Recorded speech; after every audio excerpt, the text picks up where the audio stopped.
jde do konce.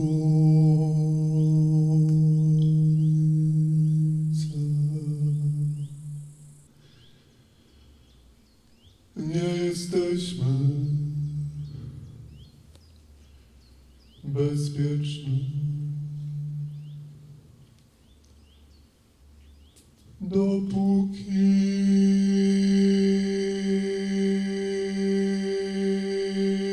do końca nie jesteśmy bezpieczne wszystkie. Nigdy do końca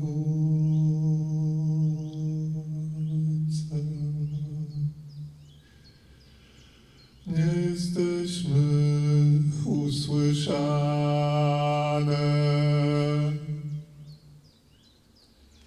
dopóki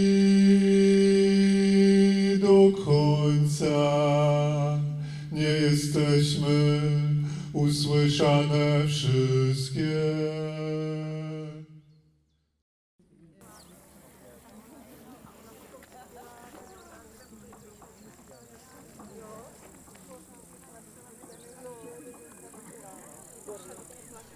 How do you like the sounds around you? Do you feel them in your body when you hear them? Different places, not only ears. Do they remind you of something or someone? Don't answer to me, just think about it.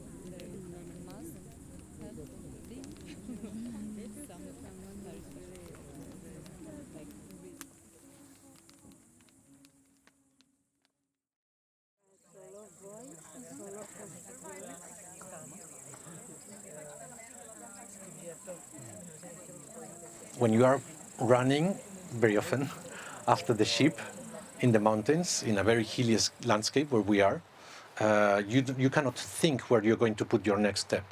You have to stop thinking how to progress in your walk, and you have to let your body just to say, to somehow suggest where the foot will land.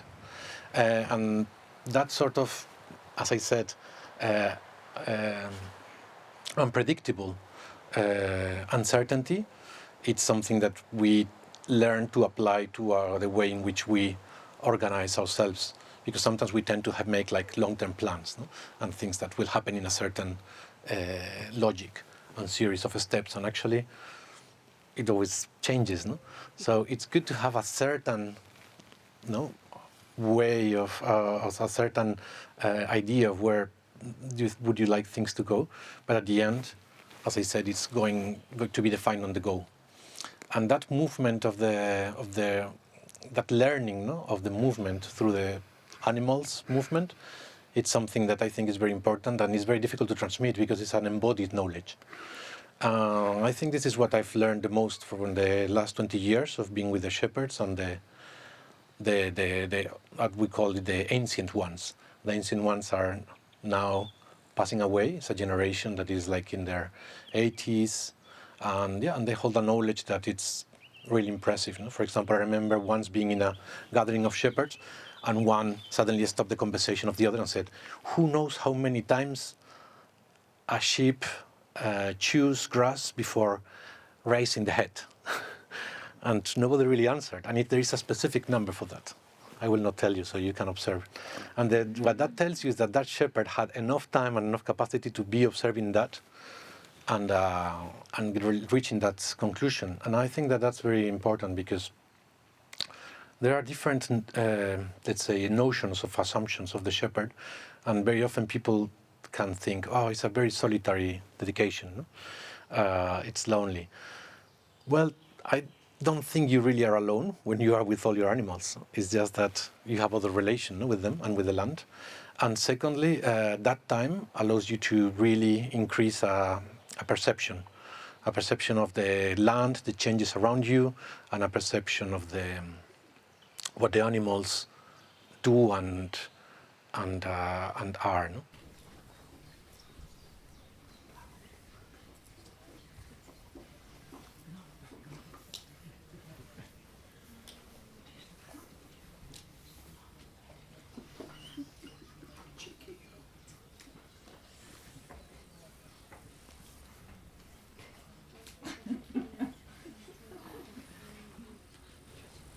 Do we know what is chronodiversity? Do we share the same sense altogether? The same definition of chronodiversity? Let us give time to think, to write in this paper our definition of chronodiversity.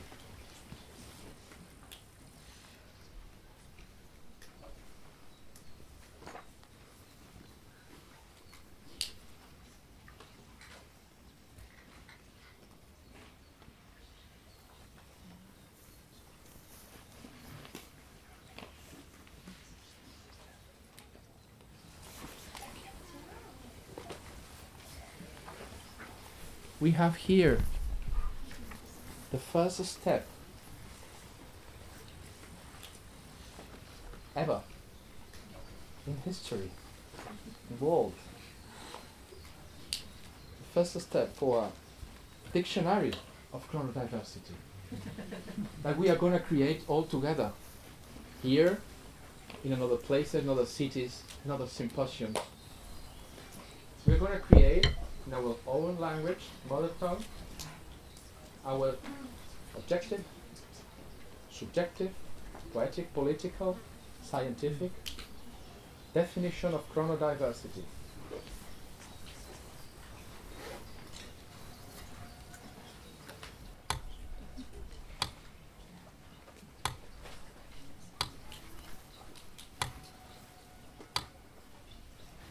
And yes,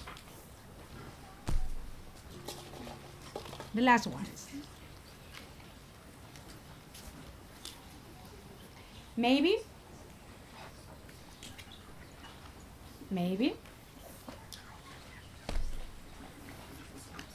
Yes. Maybe. No.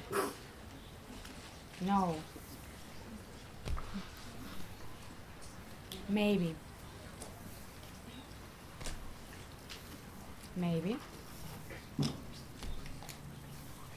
Yes. Maybe. Depends on.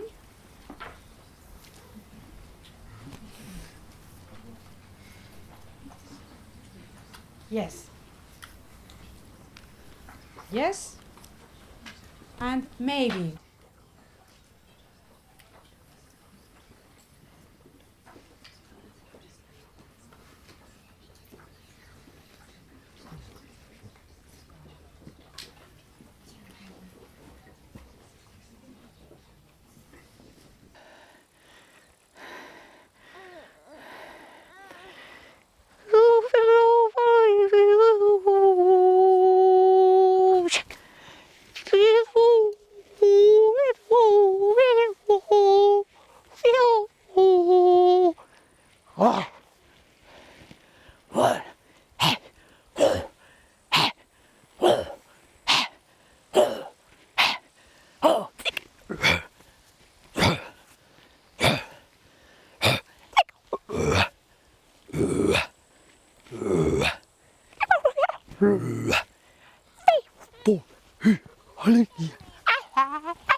bo ten strach je čertom sám.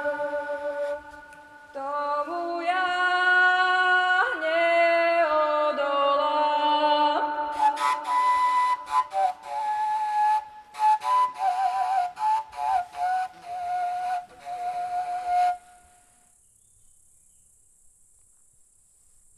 Tak transhumance zůstala zachovaná ve Španělsku, ve Francii, v severním Německu. Tam jsou ještě typičtí pastýři, kteří vlastně jsou takzvaní absentee farmers, kteří nemají půdu. A s těma ovcema na základě glejtu, které jim vydali králové nějací před 600-700 lety, tak kočují po ustálených trasách, zimu tráví v nějakých oblastech, kde není sníh a na léto jdou do hor. Třeba ve Francii, tam máme známé tu Longomaj, kde jsou taky tady ti transhumanční pastevci, ti chodí z delty řeky Rhôny až nahoru do vlastně Briançonu, což je v Savojských Alpách, tam stráví léto a zase před postupujícím sněhem se stěhují do delty Rhôny. Mají maringotky, mají oslíky s takovými děrovanýma košema. Když se ty ovce bahní, tak ty jehňata dávají do těch košů, protože by to neušli, ale ta ovce vlastně nestratí s těma jehňatama kontakt, takže každý den se třeba posunou o 10-15 kilometrů. Já jsem dělám někde sbírku. Mama, když to bude tady. Můžeš, no, můžeš to použít. Nebo bingo. Tak ho můžeš zavolat. Já myslím, že on bude mít hlavu nahoru, jo? No já vím.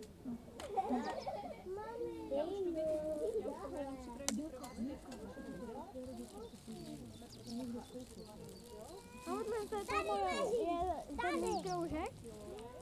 Kroužek si můžeš tady to můžeš vybrat. Můžeš mu dát třeba na čelo. Nebo takhle. No to by se to se rozmačkalo, protože on bude ležet na zádech. Ale můžeš mu to dát třeba na čelo, nebo na obličej. No, ale já myslím takhle. Matka, nemusíš to celé spatat. Chceš to celé spatat? Aha, já myslím, že jako... Ne. Krištofe, už můžeš. Já zaběhnu, já první zaběhnu. Aha, ty hladíš.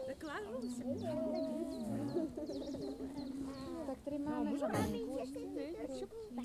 A Dominika si ne? Chceš? Dobrý, teď jsou hele, mám tady. Hele, já říkám hrozně mokrý. Ale však jemně. Zkuste jemňonce, ať je to jako příjemný. Stani, jsem tady. Když třeba říkají, že jim to není příjemný, tak zkus něco jiného, Abičko, jo? Vem něco jiného. No a Abičko,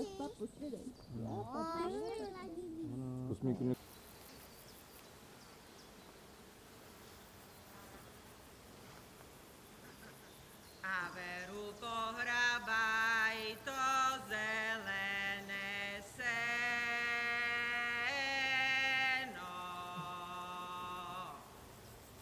Já bych ho hrabala, nemám na seno.